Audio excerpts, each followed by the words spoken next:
ಎಲ್ರಿಗೂ ನಮಸ್ಕಾರ.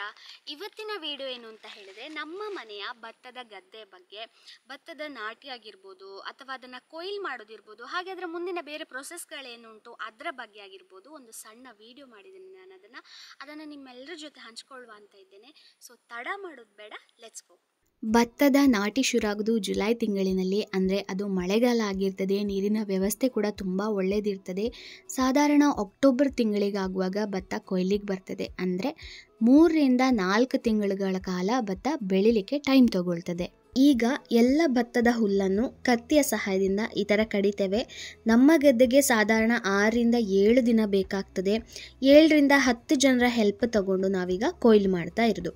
ಈ ಹುಲ್ಲನ್ನು ಕಡ್ದಾದ ಹಾಗೆ ಇದೇ ಗದ್ದೆಯಲ್ಲಿ ಎಲ್ಲ ಹುಲ್ಲನ್ನು ನಾವು ಹರಡಿಡ್ತೇವೆ. ಅಂದರೆ ಈ ಥರ ಇಲ್ಲಿ ನೋಡಿ, ಇವ್ರು ಏನೀಗ ಹರಡ್ತಿದ್ದಾರೆ, ಇದೇ ಥರ ಹರಡಿಡ್ತೇವೆ. ಇದರಿಂದ ಸರಿಯಾಗಿ ಬಿಸಿಲು ತಾಗಿ ಭತ್ತ ಹಾಗೆ ಹುಲ್ಲು ಕೂಡ ಚೆನ್ನಾಗಿ ಒಣಗ್ತದೆ. ಈ ಥರ ಒಣಗಲಿಕ್ಕೆ ಸಾಧಾರಣ 2 ರಿಂದ 3 ದಿನಗಳ ಕಾಲ ಬೇಕಾಗ್ತದೆ. ಅಂದರೆ ಇಡೀ ದಿನ ಬಿಸಿಲು ತಾಗುವ ಕಾರಣ 2 ರಿಂದ 3 ದಿನದಲ್ಲಿ ಕರೆಕ್ಟಾಗಿ ಒಣಗಿ ಸಿಗ್ತದೆ.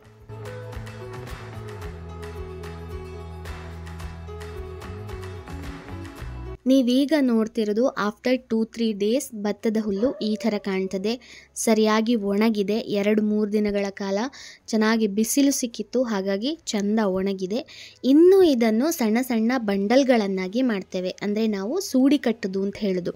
ಒಂದಷ್ಟು ಪ್ರಮಾಣದಲ್ಲಿ ಭತ್ತದ ಹುಲ್ಲುಗಳನ್ನು ತಗೊಂಡು ಅವುಗಳನ್ನು ಕಟ್ಟುಗಳನ್ನಾಗಿ ವಿಂಗಡಣೆ ಮಾಡಿಡ್ತೇವೆ. ಈಗ ನೀವಿಲ್ಲಿ ನೋಡ್ತಾ ಇರೋದು ಎಲ್ಲ ರೆಡಿಯಾದಂಥ ಬಂಡಲ್ಗಳು. ಇನ್ನೂ ಇದನ್ನೊಂದು ದೊಡ್ಡ ಕಟ್ಟ ಮಾಡಿ ಮತ್ತೆ ಅದನ್ನು ನಾವು ಶಿಫ್ಟ್ ಮಾಡಲಿಕ್ಕೂ ಉಂಟು. ಹೀಗೆ ರೆಡಿಯಾದ ಬಂಡಲ್ಗಳನ್ನೆಲ್ಲ ಒಟ್ಟಿಗೆ ಸೇರಿಸಿ ಒಂದು ದೊಡ್ಡ ಕಟ್ಟು ಮಾಡ್ತಾರೆ. ಮತ್ತೆ ಅದನ್ನು ಬಿಗಿಯಾಗಿ ಕಟ್ಟಿ ನೆಕ್ಸ್ಟ್ ಯಾವ ಜಾಗದಲ್ಲಿ ಅದರ ಪ್ರೊಸೆಸ್ ಮಾಡಲಿಕ್ಕೆ ಉಂಟು ಅದನ್ನು ಅಲ್ಲಿಗೆ ಶಿಫ್ಟ್ ಮಾಡ್ತಾರೆ. ಇದನ್ನು ಇಷ್ಟು ಮಾಡಲಿಕ್ಕೆ ಸಾಧಾರಣ 2 ದಿನ ತಗೊಳ್ತದೆ. ನಾವಿದನ್ನು ನಮ್ಮ ಮನೆಯ ಅಂಗಳಕ್ಕೆ ಶಿಫ್ಟ್ ಮಾಡಿದ್ದು. ಯಾಕಂದರೆ ಅದರ ಮುಂದಿನ ಪ್ರೊಸೆಸ್ಗೆ ನಮಗೆ ಶಿಫ್ಟಿಂಗಿಗೆ ಮತ್ತು ವಾಪಸ್ ಕಷ್ಟ ಆಗೋದು ಬೇಡ ಅಂಥೇಳಿ ನಾವು ಅದನ್ನು ಅಂಗಳಕ್ಕೆ ಶಿಫ್ಟ್ ಮಾಡಿದ್ವಿ.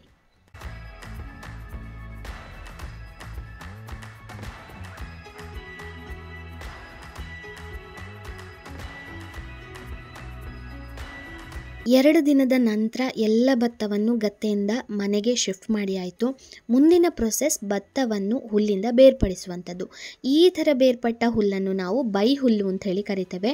ಮಳೆಗಾಲದಲ್ಲಿ ದನಗಳಿಗೆ ಸರಿಯಾಗಿ ಒಳ್ಳೆ ಹಸಿ ಹುಲ್ಲು ಸಿಗುವುದಿಲ್ಲ. ಒಂದು ವೇಳೆ ಹಸಿ ಹುಲ್ಲು ಸಿಕ್ಕಿದ್ರೂ ಕೂಡ ಅದು ಒದ್ದೆ ಆಗಿರ್ತದೆ. ಅಂಥ ಹುಲ್ಲನ್ನು ದನಗಳು ತಿನ್ನಲಿಕ್ಕೆ ಇಷ್ಟಪಡೋದಿಲ್ಲ. ಹಾಗಾಗಿ ಆ ಸಮಯದಲ್ಲಿ ಬೈ ಹುಲ್ಲನ್ನು ದನಗಳಿಗೆ ಮೆಲುಕು ಹಾಕಲಿಕ್ಕೆ ಕೊಡ್ತೇವೆ. ಈ ಬೈ ಹುಲ್ಲನ್ನು ನಮಗೆ ಇನ್ನೊಂದಷ್ಟು ದಿನ ಟೆಂಪರರಿಯಾಗಿ ಎಲ್ಲಾದರೂ ಸ್ಟೋರ್ ಮಾಡಬೇಕಲ್ಲ, ನೀವೀಗ ನೋಡ್ತಿರೋದು ಅದರದ್ದೇ ತಯಾರಿ. ಇಲ್ಲೇನೆಂದರೆ ಕಲ್ಲುಗಳು, ಮರದ ಹಲಗೆಗಳು ಹಾಗೆ ತೆಂಗಿನ ಗರಿಯನ್ನು ಬಳಸಿಕೊಂಡು ಒಂದು ಬೇಸ್ ಪ್ಲ್ಯಾಟ್ಫಾರ್ಮ್ ಥರ ರೆಡಿ ಮಾಡ್ತಾರೆ. ಅದರ ಮೇಲೆ ಬೈ ಹುಲ್ಲನ್ನೆಲ್ಲ ಕರೆಕ್ಟಾಗಿ ಸೆಟ್ ಮಾಡಿಟ್ಟು ಇನ್ನೂ ಸಹ ಒಂದಷ್ಟು ದಿನ ಬಿಸಿಲಿಗೆ ಒಣಗುವಾಗೆ ಮಾಡ್ತಾರೆ. ನೆಕ್ಸ್ಟ್ ಪ್ರೊಸೆಸ್ ನಾನಾಗಲೇ ಹೇಳಿದ ಹಾಗೆ ಭತ್ತ ಮತ್ತು ಹುಲ್ಲನ್ನು ಬೇರ್ಪಡಿಸುವಂಥದ್ದು. ಇದಕ್ಕೋಸ್ಕರ ಮೊದಲಿಗೆ ಭತ್ತದ 2 ದೊಡ್ಡ ದೊಡ್ಡ ಕಟ್ಟುಗಳನ್ನು ಮಾಡ್ತಾರೆ ಮತ್ತು ಅದನ್ನು ಬಿಗಿಯಾಗಿ ಕಟ್ತಾರೆ. ಇದಾದಮೇಲೆ ಆ 2 ಕಟ್ಟುಗಳನ್ನು ಒಂದರ ಎದುರು ಒಂದನ್ನು ಕರೆಕ್ಟಾಗಿ ಇಟ್ಟು ಈ 2 ಕಟ್ಟುಗಳ ಮೇಲೆ ಒಂದು ಮರದ ಹಲಗೆಯನ್ನು ಇಡ್ತಾರೆ. ಆಮೇಲೆ ಒಂದೊಂದೇ ಭತ್ತದ ಸೂಡಿಗಳನ್ನು, ಅಂದರೆ ಭತ್ತದ ಸಣ್ಣ ಸಣ್ಣ ಕಟ್ಟುಗಳನ್ನು ಈ ಮರದ ಹಲಗೆಯ ಮೇಲೆ ಹೊಡಿತಾ ಹೋಗಬೇಕು. ಭತ್ತ ಎಲ್ಲ ಬೀಳಬೇಕು, ಅಷ್ಟು ಜೋರಾಗಿ ಹೊಡಿಬೇಕು. ಇದರಲ್ಲಿ ಏನಂತ ಹೇಳಿದರೆ ಭತ್ತ ಎಲ್ಲ ಕೆಳಗಡೆ ಬೀಳ್ತದೆ, ಆ ಹುಲ್ಲು ಮಾತ್ರ ನಮ್ಮ ಹತ್ರ ಉಳ್ಕೊಳ್ತದೆ. ಈ ರೀತಿಯಾಗಿ ಭತ್ತವನ್ನು ಮತ್ತು ಹುಲ್ಲನ್ನು ಬೇರ್ಪಡಿಸ್ತೇವೆ.